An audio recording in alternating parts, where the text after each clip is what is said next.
back to my channel. In today's video, what we're going to be covering is a great new tune that's out by an artist called Joe S, and the song is called Stay With Me. Now, he's actually an Irish artist, and he was in the neighbourhood travelling around, so I sent him a message, and luckily enough he responded, and he's going to help us out with the video today. So welcome, Joe S. If only we could input the crowd sounds going woo. Right. Thanks for coming, Joe. Capo 4 is where you're... Yeah. Okay, brilliant. So before we get into it, I'm just going to ask you a few questions about the song, just so people that want to learn it know your inspiration behind it. So what is the song about? So there's this little thing that happened recently called the coronavirus pandemic, and I guess as musicians we were all just kind of hit as bad as everyone else. You could say that. Like, I wouldn't say worse, because there's people who have had it far worse than us. But all my music jobs stopped, every single one of them, whether it was gigs or appearances or anything else I was doing. I was just sitting at home. The gym was closed, which is a big thing for me. Like, I have my music in the gym, and both of those were stopped. I had just gotten married, like at the last minute, the day before the lockdown. Sorry, ladies.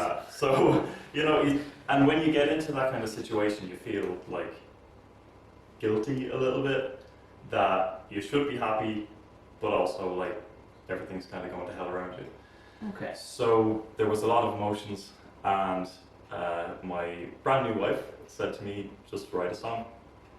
And that's what I did. So I started writing a song, and I think it came out after one practice session, and then I hit record and I started recording it, and it kind of snowballed from there. And it's the way that my last few singles have gone, where I didn't mean for it to be a single.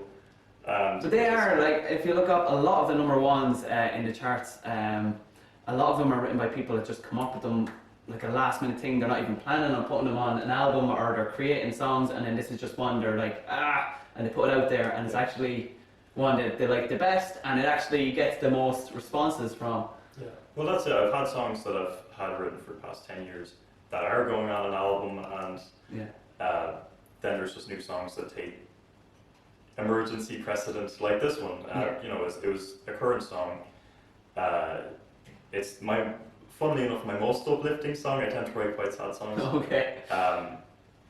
But yeah, it kind of came out of nowhere, and I said, this needs to be released now. So I put everything I had into releasing it, and I think I got it released on July 3rd. Yeah. So it's been out for a month now, and it's doing pretty well, and it's kind of reaching. Yeah, you have like thousands and thousands of listens on Spotify. He was just telling me today, like over 56,000 so far, which is unreal, especially for like them in the space of 2 weeks as well. So it's up, and then it's just shot up for the past 2 weeks. It's very, very big, especially like here in Ireland for the growth of a song. Like, you're looking at maybe hundreds of listens, but he's after getting tens of thousands, which is just phenomenal. So I did ask him to come in here before he skyrockets up to fame, and he's too big then to come in and see us. So now I heard that there's 150 voices. Over 150. It's actually closer to 600, but I think the number gets a little muddy because there's multiple people on each track and stuff. But there's at least 150 unique voices. Some people with extra little bits as well. But yes, there's quite a lot of voices on it. Yeah, and are they all from around, or where are they? They're from all over the world. So I put a call out pretty much immediately after I wrote the song. I was like, this is a perfect song. It just needs a lot more voices on the chorus.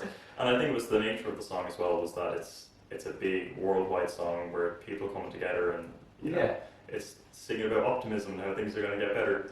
Hopefully. Hopefully, yeah. We'll see. We're in Leeds, by the way, so we're in one of the lockdown counties. Yeah, currently doing this video, we are actually on lockdown. That's why I was able to get him in, because he couldn't go anywhere, so he got escape. But that's really, really good. Now, we're going to get into the actual song now, and maybe talk a bit more about it as we go. So, for the song, what chords are we going to need to actually play the song? Alright, so the first two chords we're going to use are going to be nice and simple. We have our G add 9, and we have our C add 9. Okay. Then what we're going to do is we're going to take a C shape, and we're going to move that all the way up to the 3rd fret. and there's going to be a little hammer on there, but we'll get to that. And then we're just going to go back to the regular C. Nice. So nice and simple, 4 chords. We've got our G Am9, C Am9. If anyone can tell me what that chord is up there on the 3rd fret, and then just bring it down. We'll call it Joe's special C. Joe's special C. Yeah, Joe's special It's C. used in a song called Kings and Coisters as well. They Yeah. use that shape all up and down the next. Yeah, no, now guys, if you need help with any of those chords, I'm going to clip away now and show you how to play those chords. If you do know all those chords, then you can skip ahead to where we continue on with this video. Okay guys, so the chords we're going to need are G add 9, C add 9, then it's a C on the 3rd box and a C in the 1st box. So G add 9, you'll see it pop up here. It's your 1st finger on A box 2, 2nd finger big E box 3, and then your 3rd and 4th finger on B and E in box 3 as well.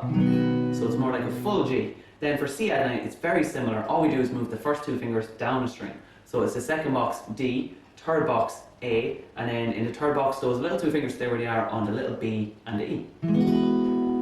Then we have a C chord. So C is the 1st box B string, 2nd box D, and 3rd box A. And then for this song, he uses a C but on the 3rd box. So you hold that same shape but go down to box 3. So it's box 3B, box 4D, and box 5A. And there are the 4 chords we're going to need. Let's go back to the video. Okay, so we've gone over the chords. What is the makeup of the song? So how does it progress through? So we've got intro. It goes verse, what I call the pre-chorus, chorus. So it's a double long verse really. Yeah. But there's a little extra thing you do in the pre-chorus. So we've got intro, verse, pre-chorus, chorus, verse, pre-chorus, chorus, 2nd chorus. Or sorry, bridge, 2nd chorus. Okay, are you sure about that? Yeah, I'm pretty sure. Right. I don't analyse my songs as much as I analyse other people's songs. Yeah, I suppose you would just play it because it comes naturally to you, and then when you're playing it live, you might want to add in different. You don't think so much about it either when you're playing it like that. It's an expression, so you know how it's supposed to sound, and you know how it's made up, so you can then be more versatile with it. I have a tendency to do extra long intros to songs while I'm talking about the story of the song. Yeah, actually, for this song, there was a bit of a tab intro, wasn't there? Yeah. Okay. So that's an extra little bit, and it comes in on the intro. It comes in on the pre-chorus as well. Okay, right. Can you show us that now then? Yeah. So we're starting on the E string on the 3rd fret, and it just goes.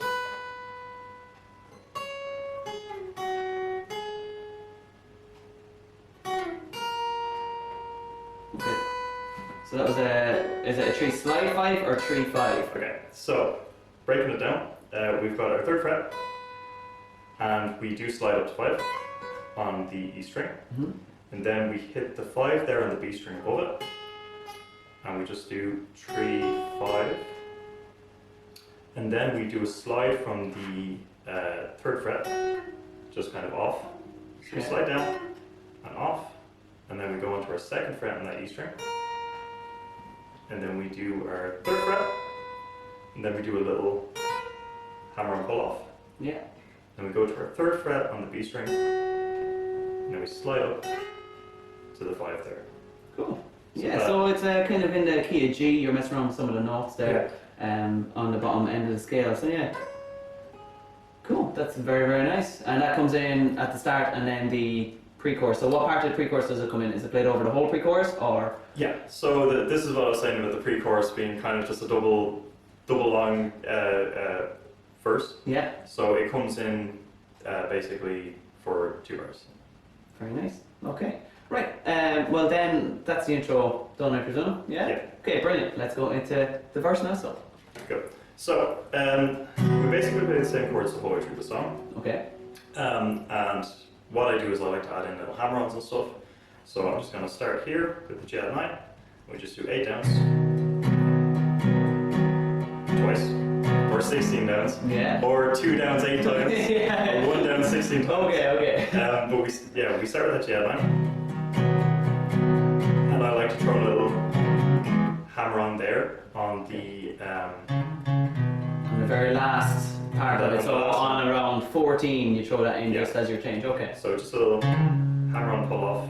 before we start into the next Okay, so chord. that's your first finger on the A string. You're taking them off, you're strumming, Yeah. hammer them on, and then pull off again before So you just, okay. yeah, where your finger was on the G line, you point your finger there on the 2nd fret, you just hammer and pull off, and then you're into the next chord, which is your C line.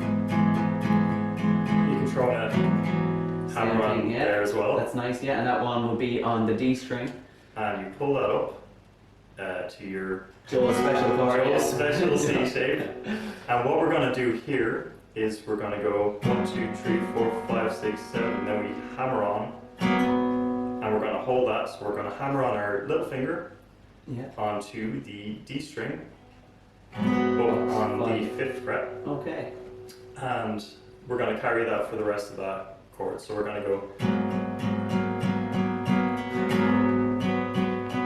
and then we hammer on right at the end of that one, and then we Okay. bring it all the way down to a C, regular C there. Okay, so yeah, I can see a lot of this strumming is down strums, and what musicians tend to do with their down strums is at the very end to do it down up so that they can change chords. So you're going for 16, but on the 15, say 15, and then 16 you're doing it down up. And you throw that in with the hammer. Yeah, ons you're as doing a well. hammer on instead. So instead of Yeah. 15 and 16 down up, you're throwing a hammer on in with the first finger. So that will go 1, 2, 3, 4, 5, 6, 7, 8. 1, 2, 3, 4, 5, 6. And then you're seeing 1, 2, 3, 4, 5, 6, 7, 8. 1, 2, 3, 4, 5, 6. And then your C shape. And you did 1, 2, 3, 4, 5, 6, 7, 8. And so I noticed on that one when you were We're playing. hammering on the Yeah, first on the note. and, yeah, okay. So you did 1, 2, 3, 4, 5, 6, 7, 8, and there. And that's where you're hammering on perfect for. And then at the very last, so you do 6 with that on, and then for the 7 and the 8. So we go, and then we bring it down now. Okay, and then back. Yeah. So lots of hammer-ons. Yeah. And the thing is, like, when any musician plays a song live, you play it loads of different ways. So, like, I can add in the. Yeah, true that. But I think this, the way you're showing me now, is the one that That's goes. the record version, yeah. Yeah, okay, So- right, brilliant. So guys, if you're listening to it and you want to play along, this is the way that you play along with. It's a fun one to mess around with. I find that songs that use a lot of down strums and use a nice like 4/4 kind of timing, you can mess around with any way you want. Yeah. As long as you're keeping, and I say this to, because I teach guitar as well, Yeah. I say this to my students, as long as you keep the timing, you can mess around as much as you like. You know, so you can throw in little trills and you can throw in little hammer-ons and pull-offs Cool. wherever you want. Yeah. So Kind of make it your own then. yeah, so you don't like, and I have seen musicians who try and perfectly copy a song, and then it loses the kind of the soul of the song. Yeah, because it's not then that artist's version of the song. They're trying to copy the original artist, but if people wanted the original artist, they would have went to a concert for the original Exactly, artist. yeah. They wanted to So- see that person's cover of the song, so it's better to put in your little. And that's it. Whatever way you want to mess around with it. Like I mess around with my own songs, Yeah. and like I've thrown in little cool bits Okay. that ended up sticking as well after a while playing it live. So Lovely. Now you said it's the same 4 chords. Is that now? So we're after covering the verse there and the intro. And is this now the same strumming for the pre-chorus, chorus? So there is one difference with the chorus, is that you just hammer through all the way without any hammer-ons, any little trills or anything. You just power through it like you're playing an electric guitar. Okay, so yeah, the verse and the pre-chorus has the little softer Yeah. hammer-on sounds to it, and then the chorus is just blasting out. Yeah. Okay, that's very nice. And then it's your 16, and then at the 16, do you still do your down up to change, or is it just powering down? You're just powering down through the whole thing. Brilliant. So that's your even 4/4. Yeah. Oh, you're excellent. And then so that's the whole thing. Then usually bridges are a little bit different or softer. Do you just do the same? In the song, the bridge comes down because in the chorus we have so many crowd vocals. Yeah. The bridge is basically it's the same guitar the whole way through. The bass line changes, and there's a piano bit as well, and there's a whole lot of crazy Okay. orchestral stuff. Yeah. But the bridge basically goes back to what we're doing in the verse. Lovely. So that's it's nice and easy. Yeah. Thank God. So that gives us the intro with the tab. We have the verse, pre-chorus, chorus that you repeat twice, the bridge, and then your choruses. And then how do you finish the song? So you're after blasting out that big chorus where all the voices come in. How do you finish from such a big? We have the crowd vocals going all the way up to the very end, to the last line, and we're singing "Stay with me," And then on the very last time we just go, with me, and it just brings it all the way down to one guitar. And that's Very just, nice. finish it on a nice twinkly G9. Yeah, lovely G9 just to finish with one strum. Yeah. You just let that fade out in silence. Cool. So we go from within 2 seconds from 150 voices with cellos, with violins, with grand pianos, Yeah. and synths and everything down to Just one guitar. Because that's, I suppose that's what it does come down to. It's there's everyone out there doing their own bits, and when you put them all together, it sounds amazing. But really, it's just you in a room by Well, yourself. it started with one guitar and it finishes with one guitar. Yeah, So it's a nice message, though. It's a lovely song. yeah, well, I like it anyway. So there's more in the pipeline. There's loads of work. Yeah, you're working on an album now as well to go with this song, isn't it? Yeah. So the song will be on the album. With what's going on, there's no nailed down release date yet. But, Okay. it's coming early 2021. Very nice. So that's something to look forward to, guys. You heard it straight from Joe S himself. Early 2021, hopefully an album to go along with this song. Well, Joe, thanks for joining me. I'm not going to shake your hand and give you an album up. Thanks for tuning in. And yeah, guys, join in next time where we'll cover another video. Big thanks to Joe S for joining us today, and we'll see you next time.